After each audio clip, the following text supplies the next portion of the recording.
Halo sahabat bahasa, selamat datang di Siniar Karawo, Kantor Bahasa Provinsi Gorontalo. Siniar pagi ini bertepatan dengan peringatan Hari Bahasa Ibu Internasional tahun 2025. Saya Ahmad Nawari, Kepala Kantor Bahasa Provinsi Gorontalo. Tema Siniar pagi ini adalah Bahasa Daerah Mendukung Pendidikan Bermutu untuk Semua. Telah hadir di studio kita Ibu Dr. Fatma Umar, Akademisi Universitas Negeri Gorontalo, dan juga Ibu Yvonne Ismail, PLH Kepala Dinas Pendidikan Kabupaten Bone Bolango. Walol habari Ibu-ibu? Alhamdulillah. Alhamdulillah. Pio. Baik Bapak Ibu, hari ini adalah Bahasa Ibu Internasional. Kalau kita melihat sejarah kembali, Ibu Fatma dan Bu Yvonne, 21 Februari 1952 merupakan tahun awal bahwa bahasa ibu ini diperingati, dan ini dituangkan oleh UNESCO pada 17 November 1999 yang menetapkan bahwa 21 Februari adalah Hari Bahasa Ibu. Kemudian kalau kita lihat fakta, sekarang ini menurut UNESCO itu ada 6.000 bahasa daerah, Ibu. Iya. Dan 3.000 di antara 6.000 bahasa daerah ini berada di ambang kepunahan. Iya. Kemudian menarik juga untuk kita bincangkan bahwa bahasa ibu ini menjadi sebuah peringatan internasional. Kenapa disebut dengan bahasa ibu kira-kira, Ibu Fatma? Iya. Baik, terima kasih. Assalamualaikum warahmatullahi wabarakatuh. Waalaikumsalam warahmatullahi wabarakatuh. Hari ini kita memperingati Hari Ibu ya. Nah, kenapa sampai dikatakan sebagai bahasa ibu? Oleh karena pada dasarnya bahasa itu adalah bahasa yang pertama-tama keluar dari mulut seorang ibu dalam mendidik anaknya. Nah, dengan demikian bahasa yang digunakan adalah bahasa yang ada di lingkungan keluarga itu sendiri. Itu sebagai bahasa ibu. Iya. Apakah karena ibu yang pertama mengajarkan sebuah bahasa kepada anak, dengan demikian disebut dengan bahasa ibu kira-kira? Seperti itu, Bu? Bisa jadi, Pak. Bisa jadi ya? Karena yang pertama-tama berkomunikasi dengan anaknya itu adalah ibu. Ibu ya? Ibu. Kemudian bahasanya juga bukan saja bahasa verbal, tapi bahasa non verbalnya juga itu sedang menggambarkan bahwa ibulah yang pertama-tama berkomunikasi dengan anak. Anak ya, baik. Ya. Ibu ternyata memainkan peranan yang sangat penting ya Bu ya dalam perkembangan bahasa. Ya. Bagaimana menurut Ibu Yvonne? Terima kasih Pak Ketua.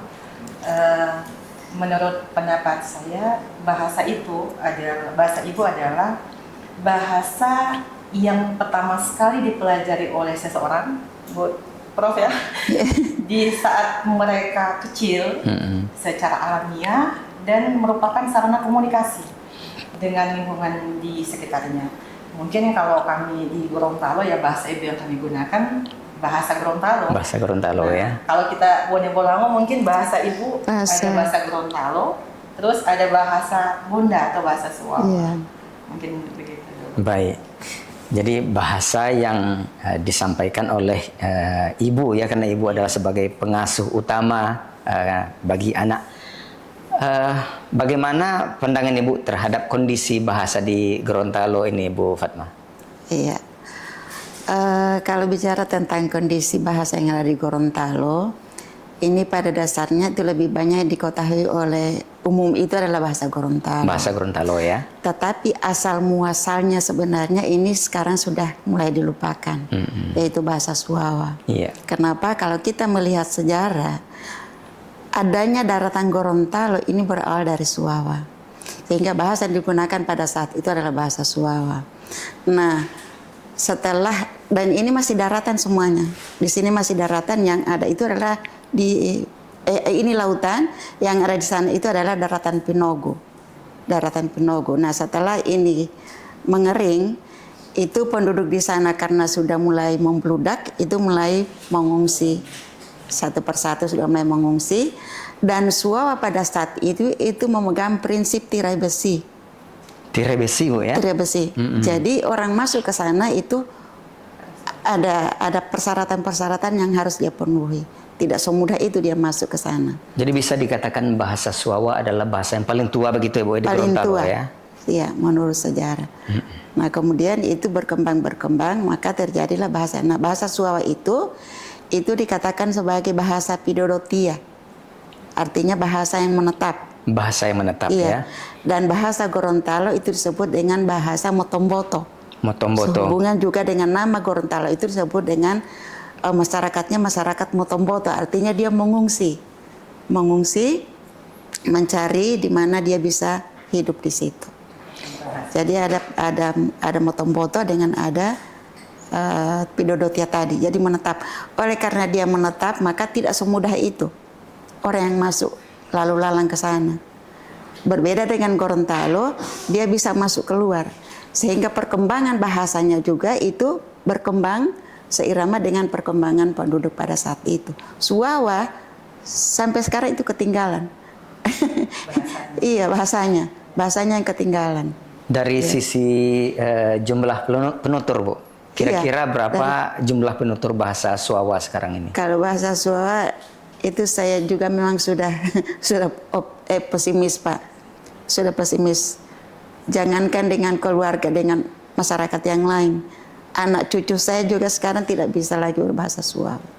Jumlahnya sekitar 500-an masih ada enggak? Sekitar 500-an masih Sekitar ada. 500-an iya, ya. Kan, tapi menyebar, ada yang di Pohuwato sana juga ada.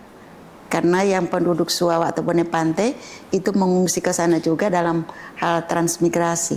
Oh begitu. Transmigrasi. Jadi mereka ke sana, jadi ada kelompok juga di Sandi Pohuwato itu masih menggunakan bahasa Suawa. Baik. Kalau menurut Ibu Ivon, kalau kondisi bahasa Gorontalo di Bone Bolango yang Ibu ketahui seperti apa? Saya memang bertaunya dari dunia pendidikan Bu ya, Pak. Jadi menurut saya memang di Kabupaten Bone Bolango khususnya untuk penutur bahasa daerah itu Bu, bukan hanya bahasa Suawa saja, tapi bahasa Gorontalo sudah berkurang. Akhirnya karena berkurangnya penutur bahasanya, guru yang bisa bahasa Gorontalo, jadi berkurang juga minat dari siswa itu sendiri untuk belajar bahasa Gorontalo. Baik. Tapi alhamdulillah Pak, terima kasih banyak. Di tahun 2024 kemarin kami mendapatkan 40 guru master untuk penutur bahasa. Iya. Nah, Bu, di 40 itu alhamdulillah mereka bisa mengimbaskan ke teman-teman guru lainnya. Dan presentasinya bisa 80%. 80% ya? 80% Pak, yang sudah diimbaskan ke sekolah-sekolah yang ada di jenjang pendidikan dasar di Bone Bolango. Nah, dari 80% itu Pak, kami lombakan hasilnya. Jadi di bulan September kemarin ada festival tunas bahasa. Antusiasmenya teman-teman di sekolah untuk mengikutkan anaknya cukup besar. Hasilnya juga alhamdulillah signifikan. Bahkan ada salah satu peserta yang viral kan Pak waktu itu, yang asalnya Bu dari Mungi Ilo, dari Bulango Ulu. Mungkin karena anak kecil dialeknya bagus didengar bahasa Gorontalo, hanya viral. Mungkin anak-anak Gen Z yang netizen di luar mendengarnya bagus Bu ya, mungkin aneh mungkin ya Bu ya, sampai mereka bisa suka follow sama yang adik ini. Nah dari kegiatan itu Bu, Pak Bu, antusiasmenya teman-teman guru sangat tinggi. Nah alhamdulillah juga Pak, dari kegiatan itu di tahun 2025 nanti, 2025 ini kami mencoba memprogramkan kembali Festival Tunas Bahasa Ibu dengan menggunakan anggaran dari daerah. Baik. Mungkin juga informasi buat kita semua Pak, itu kan cuma jenjang SD Bu, SMP pendidikan dasar. Di TK, jenjang TK Taman Kanak-kanak sudah kami edarkan untuk menggunakan bahasa daerah di hari Kamis. Hari Kamis ya. Jadi sudah dibiasakan secara dini menggunakan bahasa daerah di hari Kamis itu. Nah, ternyata setelah kami evaluasi, Bu, bukan cuma hari Kamis, Bu. Setiap selain hari Kamis itu, kami mau patut take ino belajar gitu. Jadi dari mana Bu prosesnya? Dari apel, pertama apel ya, memandu mereka untuk doa bersama. Terus proses awal pembelajaran mereka sudah menggunakan bahasa daerah. Jadi berharap insya Allah bahasa daerah ini sudah dikenal anak-anak dari jenjang taman kanak-kanak, mungkin seperti itu. Baik, Bu Fatma dan Bu Ivon, kalau kita lihat di Indonesia ada 718 bahasa daerah dan daya tahan bahasa daerah di Indonesia ini beragam ya. Banyak bahasa yang kritis dan terancam punah, terutama di wilayah timur. Kalau kita lihat bahasa Gorontalo, statusnya mengalami kemunduran. Untuk di daerah-daerah kabupaten misalnya, sudah hampir banyak sekali anak-anak yang tidak bisa berbahasa daerah ya. Itu sangat mengkhawatirkan. Kalau untuk di daerah perkotaan mungkin terasa agak wajar, tetapi untuk di daerah kabupaten misalnya ini adalah sesuatu yang kritis di Gorontalo ini. Saya sekarang beralih ke Ibu Fatma kembali. Menurut Ibu Fatma ya, apa harapan Ibu agar pelestarian bahasa daerah Gorontalo ini terus dilakukan sebagai pendukung upaya peningkatan mutu pendidikan di Provinsi Gorontalo? Ya. Terima kasih. Berbicara tentang harapan ini memang banyak, Pak. Antara lain karena sehubungan dengan pembelajaran, kebetulan juga Ibu dari Bone Bolango ada. Dulu saya, Bu, ketika meneliti tentang Tujai, itu rata-rata guru-guru yang ada di sana, itu mereka mau membelajarkan bahasa Sua pada anak-anak. Tapi alasan mereka tidak punya bahan untuk itu. Tidak punya bahan. Nah, saya sebenarnya ini sementara merancang modul pembelajaran untuk itu dengan merujuk pembelajaran bahasa Indonesia untuk SD. Nah, ini barangkali yang perlu diperhatikan oleh kita semua sebagai pemilik ini. Kemudian yang berikut diupayakan pada setiap sekolah itu ada yang memang mau mengetahui, memahami bahasa itu. Bahasa ibu itu, bahasa Suawaka, bahasa Gorontalo atau apa, dan terutama untuk bahasa Bulango yang ada di Bone Bolango kan bahasa Sua dengan bahasa Bulango. Bahasa Bulango yang sekarang sudah ada di Bolsel. Bahasa Bulango tidak tahu. Iya. Jadi itu mungkin bisa di setiap sekolah itu bisa diperhatikan ada 2 sampai 3 orang guru itu yang memang mampu untuk berbahasa bahasa ibu itu. Kemudian yang berikutnya adalah sebagai seorang guru juga mungkin ini bisa di materi-materi bisa dijelaskan dengan bahasa daerah, bahasa ibu yang dikuasai oleh anak itu. Sehingga ini merupakan satu pembelajaran. Jadi pembelajaran bahasa itu bukan nanti pada mata pelajaran bahasa, tetapi ketika kita menjelaskan materi itu kan tentunya lebih bermanfaat apabila kita bawakan ke dalam bahasa ibu. Iya, jadi itu harapan saya. Ada yang mengatakan bahwa sebaiknya pada peringkat awal sekolah dasar, kelas 1 dan kelas 2 itu anak diajarkan berbahasa daerah, dan kalau memang mereka berasal dari daerah, penggunaan bahasa daerah ini digalakkan bagi mereka. Bagaimana menurut pandangan Ibu? Iya, itu memang sebenarnya seperti itu, Pak. Jadi penggunaan bahasa daerah itu dimulai memang dari awal. Nah, itulah yang saya katakan tadi, ketika dalam pembelajaran itu diupayakan kita selingi dengan bahasa-bahasa itu.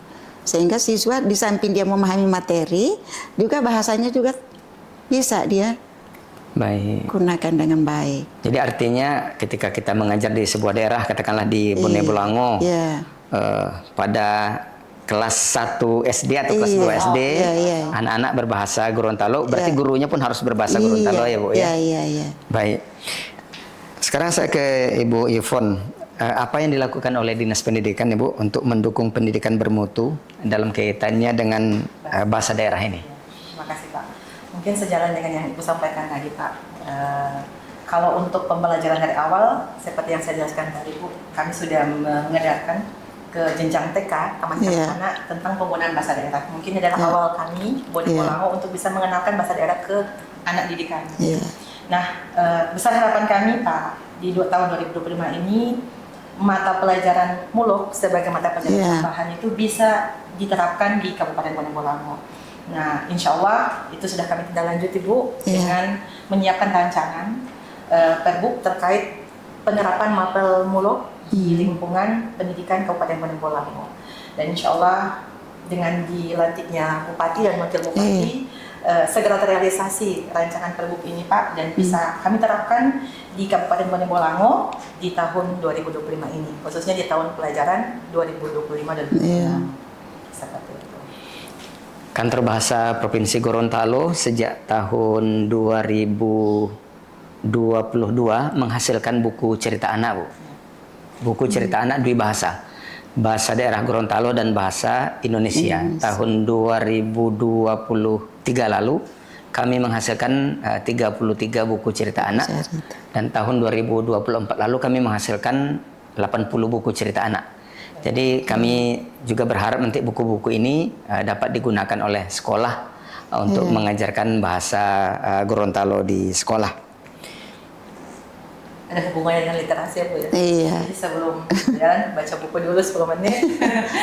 Pak. Iya, kalau betul. literasinya juga akan naik juga Pak. Betul.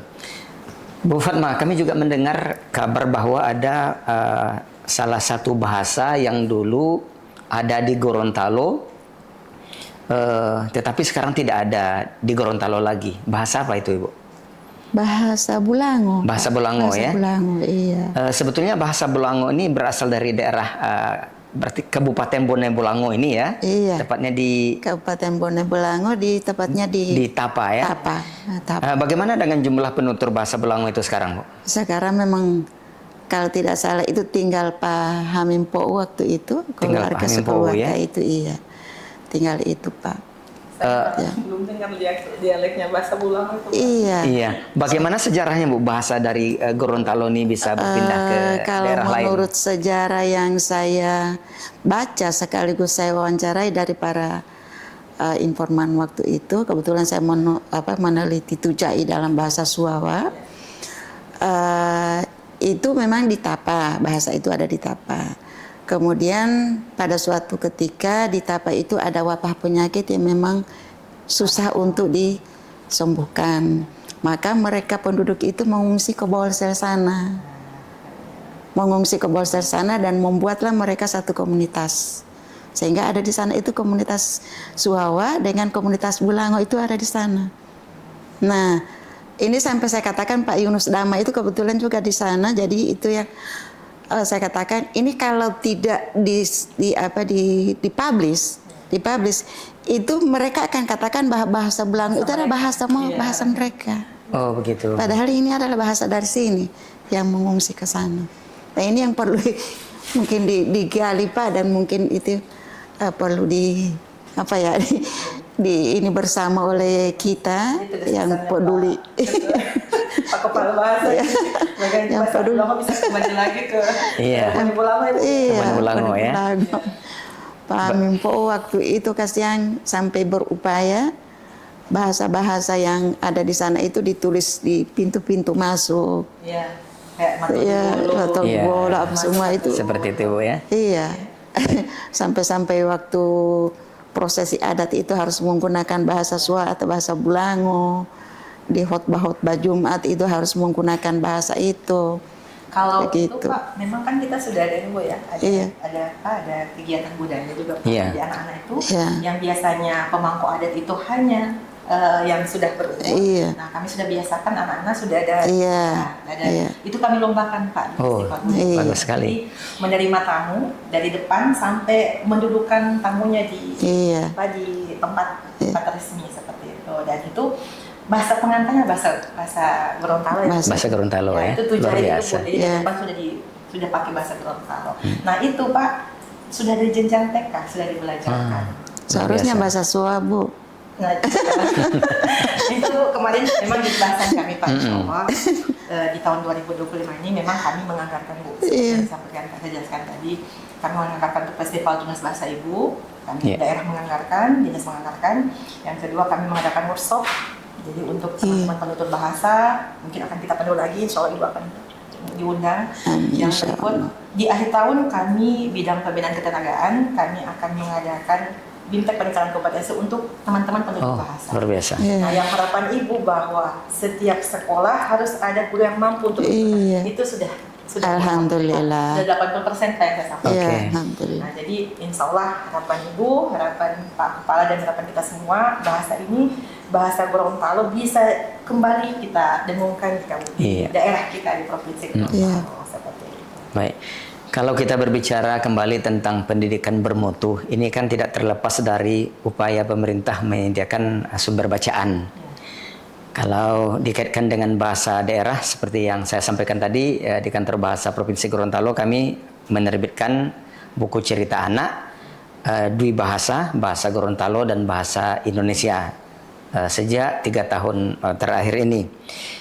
Namun sedikit kesulitan bagi kami, Bu Fatma dan juga Bu Ivon, untuk mendapatkan penulis yang betul-betul mumpuni menulis buku cerita anak ini, sesuatu yang sangat menantang. Apa kira-kira yang bisa dilakukan oleh pihak kampus, Ibu, untuk mendorong mahasiswa misalnya memiliki keterampilan menulis sehingga mereka dapat menulis buku cerita yang juga berupaya melestarikan bahasa daerah Gorontalo. Iya. Baik, makasih. Jadi berbicara tentang pelestarian bahasa melalui cerita. Yang pertama, penulisnya itu harus tahu dulu cerita apa yang bisa diangkat. Iya. Dan cerita itu biasanya ada memang cerita cerita daerah yang memang benar-benar terjadi. Dan untuk mendapatkan itu sudah agak sulit sekarang. Agak sulit, Bu, ya. Karena yang sesepuh kita sudah pada pulang ke rahmatullah. Jadi agak sulit menggali itu. Jadi tinggal imaji dari setiap penulis itu yang kita harapkan untuk itu. Dan alhamdulillah di jurusan juga itu ada sastra daerah.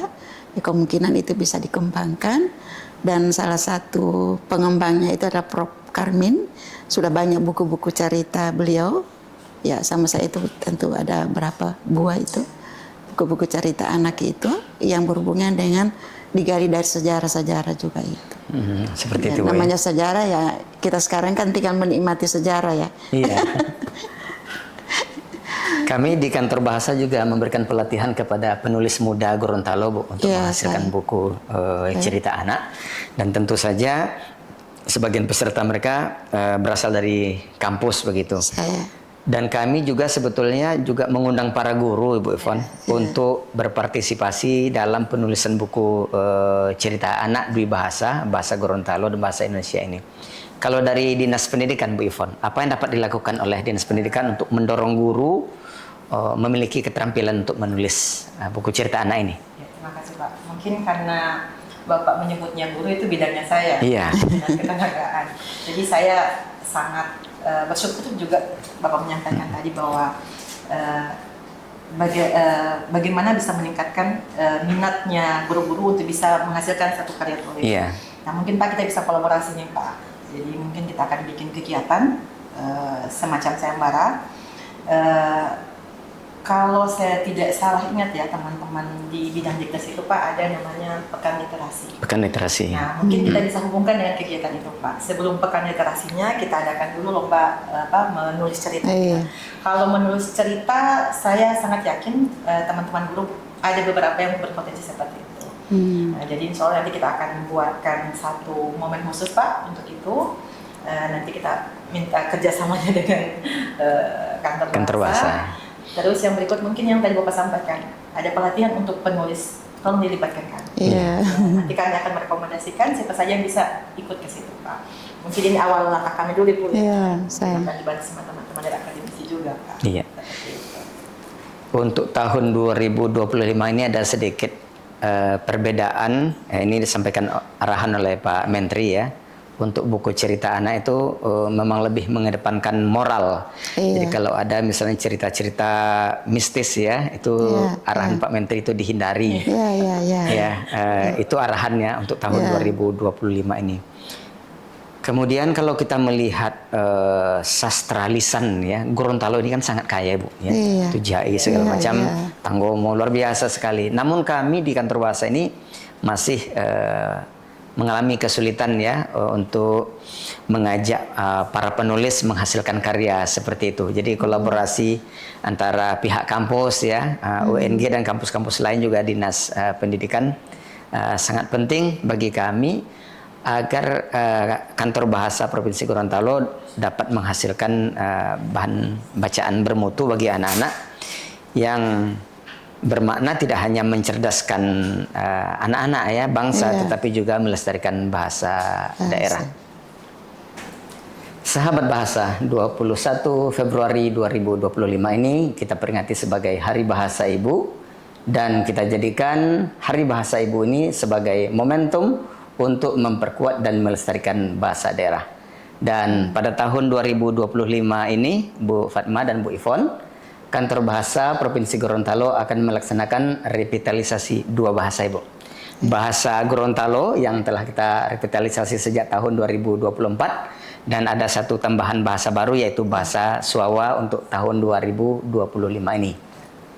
Tentu saja kami dari Kantor Bahasa Provinsi Gorontalo memohon dukungan dari pihak akademisi UNG dan kampus-kampus lain beserta dari Dinas Pendidikan Kabupaten seprovinsi Gorontalo untuk menyukseskan revitalisasi bahasa daerah baik bahasa Gorontalo maupun bahasa Suawa di tahun 2025 ini. Menarik sekali Bu Fatma dan Bu Ivon bincang-bincang kita tentang bahasa daerah dalam upaya mendorong pendidikan bermutu bagi semua di Provinsi Gorontalo. Terima kasih atas kehadiran ibu-ibu pagi ini. Untuk sahabat bahasa, jangan lupa saksikan Siniar Kerawo pada kanal YouTube Kantor Bahasa Provinsi Gorontalo. Kami ucapkan terima kasih dan sampai jumpa. Silakan Bu. Terima kasih.